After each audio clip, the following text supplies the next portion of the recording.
آج ہم مسلمان بہت سی شخصیات کو مانتے ہیں، ان سے ہماری عقیدت ہوتی ہے، ہم ان کا نام جپتے ہیں،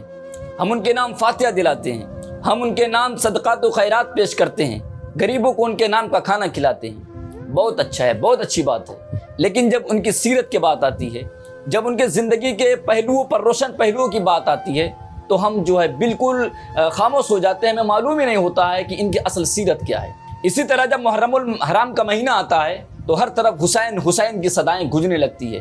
ہر جگہ جلسے ہونے لگتے ہیں، لیکن اصل یہ ہے کہ ہم امام حسین رضی اللہ تعالیٰ عنہ کی سیرت کے بارے میں بھی صحیح سے نہیں جانتے ہیں۔ ہم یہ بھی قاعدے سے نہیں بتا پائیں گے کہ امام حسین کی عمر شریف کتنی تھی جب وہ میدان جنگ میں گئے تھے یزیدیوں کے خلاف، جب وہ برسر پیکار تھے تو اس وقت امام حسین کی عمر شریف کتنی تھی۔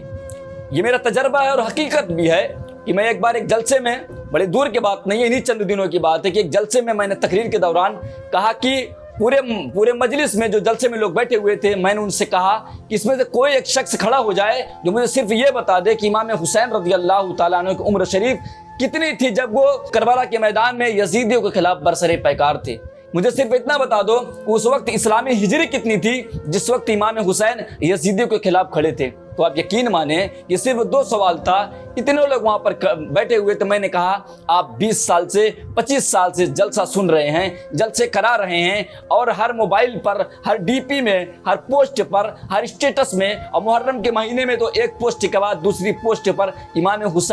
حسین کا نام لگا ہوا ہے، لیکن یہ افسوس، صد افسوس کے ساتھ کہنا پڑا کہ اس مجلس میں کوئی ایک بندہ نہیں کھڑا ہو کر یہ مجھے بتا پایا کہ امام حسین کی اس وقت عمر شریف کتنی تھی، اس وقت اسلامی ہجری کتنی تھی۔ ہمارے جہالت کا یہ عالم ہے، ہم صرف کسی شخصیت کو آج مانتے ہیں، جانتے نہیں ہیں۔ اصل حسینیت تو یہ ہے، اگر کسی ذات سے محبت کیا جائے، اگر کسی سے پیار کیا جائے تو ان کی ادائیں، ان کے چاہنے والے، ان کے ماننے والے ان کی اداؤں پر نظر رکھتے ہیں کہ محبوب کھاتا کیسے ہے، محبوب پیتا کیسے ہے، محبوب چلتا کیسے ہے، اس کی پسند محب کو معلوم ہوتی ہے۔ کہ آپ نے دیکھا نہیں صحابہ کرام نے کس محبت بھرے انداز میں اپنی محبت کو پیش کیا ہے۔ تاریخ گواہ ہے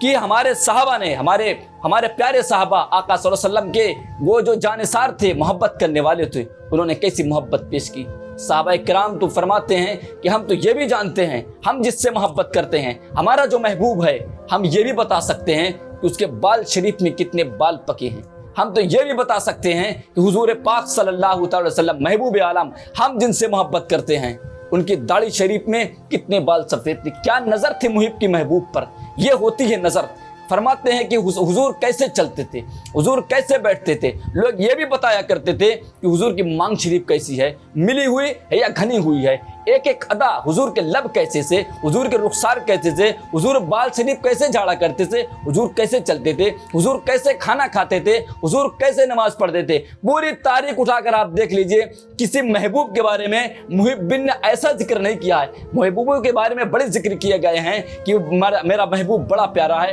بڑا خوبصورت ہے، لیکن کسی تاریخ میں کسی محبوب کے بارے میں یہ نہیں آیا ہے کہ میرے محبوب کے بال کتنے سفید ہیں، یہ بھی بتا سکتا ہوں، داڑھی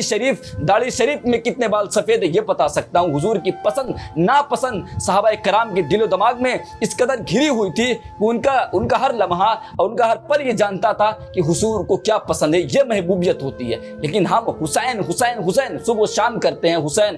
حسین کا لنگر کرتے ہیں، فاتحہ کرتے ہیں، لیکن امام حسین کی سیرت کے بارے میں ہمیں نہیں معلوم ہوتا ہے۔ ہم سوچتے ہیں کہ امام حسین کی پہچان صرف کربلا کے میدان تک ہے۔ کربلا کی میدان تو ان کی عظیم شہادت ہے ہی ہے، ان کی عظیم پہچان ہے ہی ہے، لیکن امام حسین کا بیک گراؤنڈ، امام حسین کی سیرت، امام حسین کی عاجزی، غریبوں سے پیار، قلاص و مفلسوں کی خدمت گزاری امام حسین نے جو پیش کی ہے، جب تک یہ چیز آپ کے اندر نہیں آئے گی تب تک آپ سچے حسینی نہیں بن سکتے۔ امام حسین کی سیرت کا ہر لمحہ، ہر دن ہمارے لیے نصیحت آمیز ہے۔ امام حسین رضی اللہ تعالیٰ عنہ